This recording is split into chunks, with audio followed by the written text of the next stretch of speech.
नमस्कार, स्वागत है आपका। आप देख रहे हैं द न्यूज और मैं रानी गुप्ता आपके साथ। इस वक्त की बड़ी खबर सामने आ रही है। आपको बता दें कि लगातार ताबड़तोड़ एक्शन ईडी के द्वारा देखने को मिल रहा है। इससे इंडिया अलायंस गठबंधन को करारा झटका भी मिल रहा है। आपको बता दें कि ईडी के एक्शन के इस वक्त दो बड़ी अपडेट लेकर के मैं हाजिर हूं। जहां बात हम झारखंड की करेंगे तो इसी के साथ ही छत्तीसगढ़ में जो कोयला घोटाला है उसकी भी बात करेंगे। वहीं अगर पहले खबर की शुरुआत करें तो यह खबर है झारखंड के सीएम हेमंत सोरेन की। आपको बता दें कि हेमंत सोरेन को ईडी ने समन भेजा है। यह समन दूसरी बार भेजा है ईडी ने और यह कहा है कि 24 अगस्त को पूछताछ होगी। दरअसल जमीन घोटाला मामले में ईडी जो है हेमंत सोरेन को समन भेज रही है और उनसे पूछताछ के बारे में यह बात सामने आया है। तो वहीं दूसरी बड़ी खबर की बात करें तो यह सामने आ रही है छत्तीसगढ़ से, जहां पर कांग्रेस का शासन है। दरअसल ईडी ने कोयला घोटाला केस में कांग्रेस के एमएलए देवेंद्र यादव और चंद्रदेव राय को अपनी चार्जशीट में आरोपी बनाया है। यानी कि एक नया ट्विस्ट सामने आया है। लगातार कई लोगों की गिरफ्तारी इस कोयला स्कैम को लेकर के हुई है और ये जो देवेंद्र यादव और चंद्रदेव राय हैं, जो कि नए आरोपी ईडी की चार्जशीट में बनाए गए हैं, वो दरअसल छत्तीसगढ़ के सीएम भूपेश बघेल के काफी करीबी माने जाते हैं। तो आइए विस्तार से बात करते हैं इन दोनों ही खबरों के बारे में और एक एक डिटेल आपको कोयला घोटाला और जमीन घोटाले से जुड़ी हुई बताऊंगी। बता दें, दरअसल देखने को मिल रहा है कि लगातार इंडिया अलायंस हो या फिर ईडी का जो ताबड़तोड़ एक्शन हो, तमाम पार्टियों के ऊपर देखने को मिल रहा है। इस बीच कई सारे नेता भी लगातार ईडी के शिकंजे पर कसे गए हैं। चाहे फिर हम बात झारखंड की करें, छत्तीसगढ़ की करें, राजस्थान की करें या फिर दिल्ली बंगाल की करें, कई सारे ऐसे लीडर्स हैं जो कि ईडी और सीबीआई के शिकंजे पर कसते रहते हैं। ऐसे में लगातार विपक्षी दल के नेता ये भी आरोप लगाते हैं कि केंद्र सरकार जानबूझ करके निशाना बनाती है और ED, CBI, income tax department की जो कार्रवाई है वो जानबूझ करके करवाई जाती है ताकि विपक्ष को खामोश किया जा सके। लेकिन जब यही ईडी, सीबीआई और जो जांच एजेंसियां हैं छापेमारी करती है तो इनके यहां से सबूत भी बरामद होते हैं, डॉक्यूमेंट्स भी बरामद होते हैं। बात अगर हम झारखंड की करें तो झारखंड के रांची में जमीन खरीद बिक्री मामले में ईडी ने झारखंड के मुख्यमंत्री हेमंत सोरेन को एक बार फिर से समन भेजा है। ईडी ने सीएम को 24 अगस्त को पेश होने के लिए कहा है। इस दौरान हेमंत सोरेन से उनकी और उनके परिवार की बेनामी संपत्तियों के बारे में पूछताछ की जाएगी। आपको बता दें कि 14 अगस्त को पूछताछ के लिए हाजिर होने के बदले सीएम की ओर से कानूनी रास्ता अपनाने से संबंधित पत्र ईडी को भेजा गया था। इससे पहले भी ईडी ने 3 नवंबर 2022 को अवैध खनन मामले में सीएम को समन भेजकर पूछताछ के लिए बुलाया था। आपको बता दें कि मुख्यमंत्री हेमंत सोरेन 14 अगस्त 2023 को ईडी के रांची स्थित क्षेत्रीय कार्यालय नहीं पहुंचे थे। इसके बदले में सीएम सचिवालय से डाक लेकर एक कर्मी ईडी ऑफिस पहुंचा था। यहां अधिकारियों को सीलबंद लिफाफा सौंपा गया था। समन जारी होने के बाद मुख्यमंत्री की ओर से समय मांगे जाने की संभावना भी जताई जा रही थी। हालांकि समय मांगने की जगह उन्होंने पत्र भेजकर कानूनी तरीका अपनाने की सूचना ईडी को दी थी। साथ ही जमीन घोटाले के मामले में अब तक 14 लोगों की गिरफ्तारी हो चुकी है।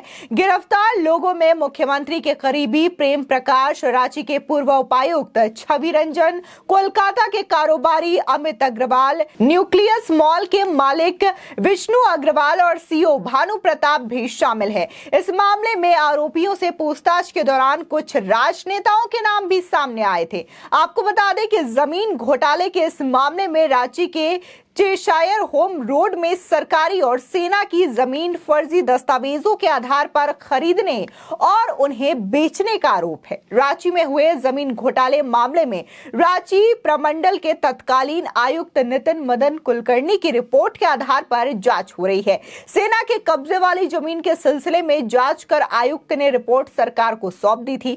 रिपोर्ट में यह कहा गया है कि फर्जी नाम और पते के आधार पर सेना की जमीन पर अवैध कब्जा किया गया है।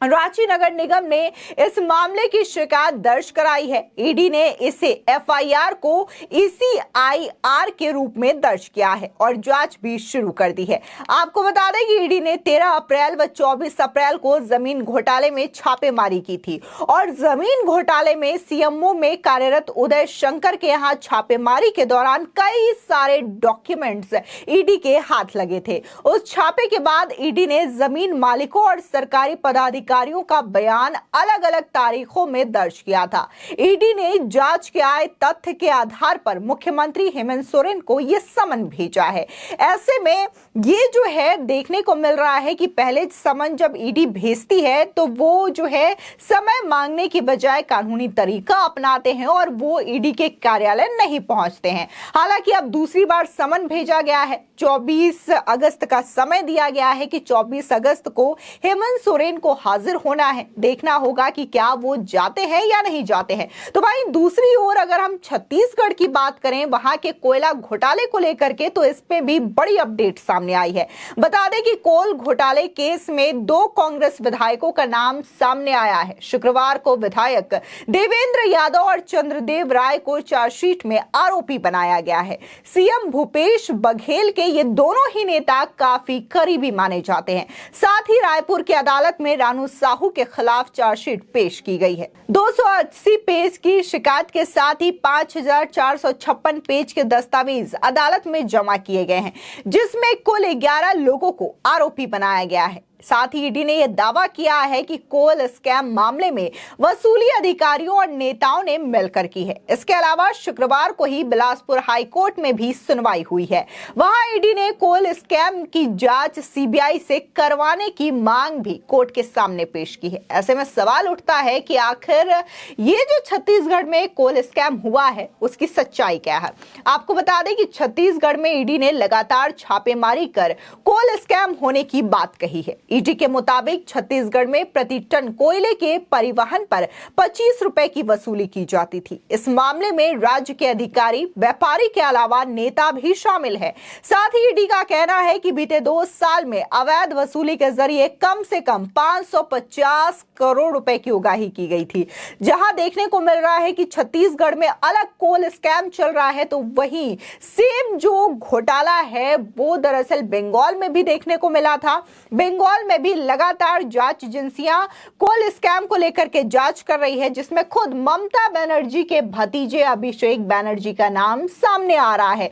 इसी के साथ ही अगर हम दिल्ली की बात करें तो दिल्ली में भी शराब घोटाला हो, हवाला कांड हो, ऐसे कई सारे आरोप और इसके बकायदा जो डॉक्यूमेंट्स हैं वो भी जांच एजेंसियों के हाथ लगे हैं, जिसमें आम आदमी पार्टी लगातार निशाने पर रही है। ऐसे में देखने को मिल रहा है कि इंडिया अलायंस भले ही विपक्षियों के द्वारा एक नया गठबंधन बनाया गया हो, लेकिन इसमें जितने भी नेता शुमार हैं उस पर कहीं ना कहीं किसी स्कैम को लेकर के या तो उनके ऊपर आरोप लग रहे हैं, या तो फिर वो जेल जा रहे हैं, या तो जमानत से बाहर हैं, या फिर ईडी और सीबीआई के द्वारा उन्हें समन भेजा जा रहा है। हालिया अगर बात हम लालू यादव की करें, तेजस्वी यादव की करें, तो उनके ऊपर भी लैंड फॉर जॉब स्कैम मामला दर्ज है। और इसी के साथ ही अगर लालू यादव की बात की जाए तो उनको तो बकायदा चारा घोटाला मामले में जेल की सजा तक हुई थी और वो जमानत में इस वक्त रिहा भी है। इसी के साथ ही अगर गांधी परिवार की बात करें, राहुल गांधी और सोनिया गांधी, तो उस पर भी नेशनल हेराल्ड का मामला चल रहा है। फिलहाल